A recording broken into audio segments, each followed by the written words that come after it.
Sabe uma coisa curiosa? A gente costuma pensar que as organizações são basicamente geridas, mas a verdade é que, antes de qualquer coisa, elas são desenhadas. E o mais interessante é que, na maioria das vezes, esse desenho que molda tudo que acontece lá dentro fica totalmente invisível para a gente. É que por trás de cada decisão que a gente vê, de cada processo que a gente segue no dia a dia, existe uma estrutura silenciosa. É ela que já define os caminhos, que influencia nosso comportamento bem antes da gente de fato fazer uma escolha. E essa é a sacada principal que a gente vai explorar aqui. Aquilo que parece uma escolha livre, na verdade, muitas vezes já foi pré-configurado por uma arquitetura que está operando nos bastidores. É um conceito bem poderoso que muda totalmente o jeito que a gente enxerga o nosso trabalho.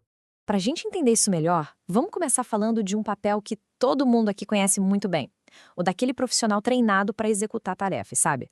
Que atua dentro de caminhos que já foram desenhados. Esse é o executor. E olha, a gente foi treinado para ser assim. Para ser eficiente resolvendo problemas que já vêm prontinhos, operando dentro de limites bem claros.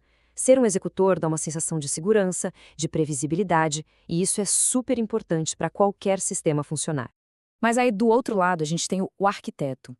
Esse profissional é diferente. Ele não recebe os problemas prontos.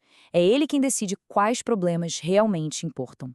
Ele lida com a incerteza, com a ambiguidade, e o trabalho dele é sobre o sistema, não só dentro do sistema. E talvez a diferença mais gritante entre eles esteja na dimensão do tempo. Enquanto os executores são essenciais para manter o presente funcionando, os arquitetos são aqueles que constroem, que viabilizam o futuro da organização. Tem uma frase que resume isso de um jeito genial. A inteligência do executor ajuda a navegar por sistemas que têm falhas, a dar um jeitinho de contornar os problemas. Já a sabedoria do arquiteto é diferente. Ela quer redesenhar o caminho para que aquele problema nem apareça mais. Só que aí, sabe, em algum momento a ficha começa a cair. Surge aquela suspeita, a primeira pulga atrás da orelha de que os problemas que se repetem talvez não sejam só eventos isolados, que tem algo maior acontecendo. É o comecinho de uma mudança de percepção. É o que a gente pode chamar de momento do despertar. Acontece quando a repetição de erros já não pode mais ser ignorada. Quando o padrão fica tão claro que não dá mais para chamar de acaso.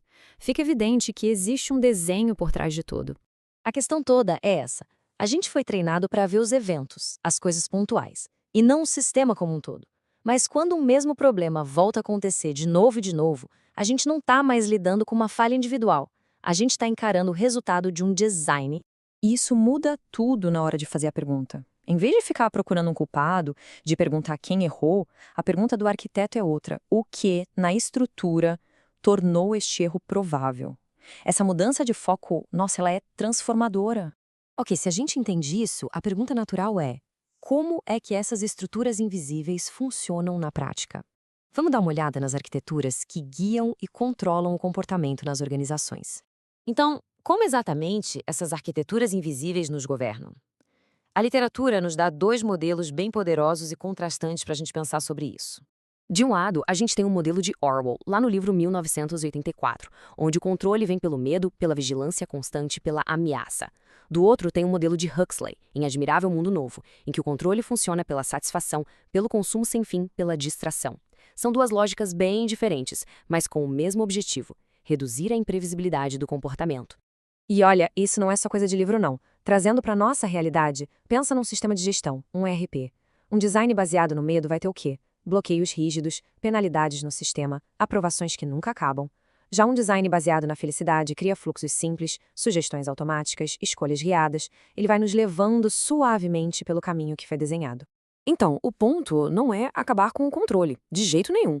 Uma arquitetura bem feita, uma arquitetura madura, ela não tira a liberdade. Pelo contrário, ela organiza a liberdade, mas com uma consciência clara dos riscos, deixando os limites transparentes e as responsabilidades bem definidas.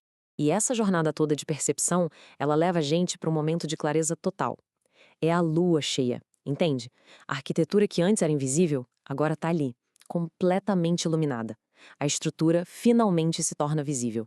E é a partir dessa clareza toda que uma nova identidade profissional começa a surgir. Uma identidade que nasce de uma responsabilidade que é, na sua essência, estrutural. E aí que entra a figura do jurista-arquiteto. É o profissional que entende que o direito não é só interpretar regras, mas sim construir a própria arquitetura das organizações. Ele atua antes da automação para desenhar os sistemas que vão, no final, produzir os comportamentos desejados. Tá, mas e na prática, no dia a dia, como é que isso funciona? Bom, esse profissional modela as regras fiscais direto no sistema ERP. Ele mapeia os riscos nos processos de negócio, desenha a governança numa fusão de empresas e pensa nos contratos digitais não como um documento parado, mas como fluxos dentro de um sistema. E olha, esse é um ponto que não tem volta. Depois que a gente aprende a enxergar as estruturas, é impossível voltar a ser como antes. A gente simplesmente não consegue mais culpar o acaso por algo que é claramente resultado de um design. A nossa responsabilidade muda de patamar. O eclipse, nessa nossa metáfora, é o grande insight final. Ele não apaga o sistema. Pelo contrário, ele revela o sistema como um sistema. E o mais importante, revela que a gente não é só governado por ele. Nós participamos ativamente da sua construção e manutenção todos os dias. Isso tudo, no fim das contas, deixa uma pergunta no ar, né? Agora que a gente consegue ver a estrutura, agora que a gente entende o nosso papel nela, a questão não é mais se estamos desenhando sistemas, porque nós estamos. A verdadeira pergunta é como nós vamos escolher desenhar.